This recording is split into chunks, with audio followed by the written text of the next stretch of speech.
நீங்கள் என் சொல்லை கேட்க மனதில்லாதிருந்தால் நீங்கள் போய் அவனவன் தன் நரகலான விக்கிரகங்களை இன்னும் சேவியுங்கள்.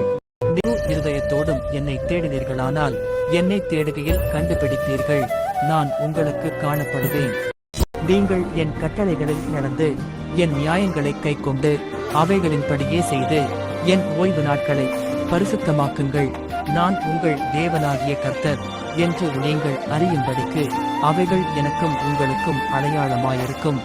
பொய்த்தீர்க்க தரிசனம் சொல்லுகிற தீர்க்கதரிசிகளின் இருதயத்தில் ஏதாகிலும் உண்டோ? இவர்கள் தங்கள் இருதயத்தின் வஞ்சகத்தையே தீர்க்க தரிசனமாக சொல்லுகிறவர்கள். முழங்கால் யாவும் எனக்கு முன்பாக முழங்கும், நாவு யாவும் தேவனை அறிக்கை பண்ணும் என்று என் ஜீவனைக் கொண்டு உரைக்கிறேன். முழங்கால் யாவும் எனக்கு ஜாதிகளுடைய மார்க்கத்தை கற்றுக்கொள்ளாதிருங்கள். வானத்தின் அடையாளங்களாலே புறஜாதிகள் கலங்குகிறார்களே என்று சொல்லி நீங்கள் அவைகளாலே கலங்காதிருங்கள்.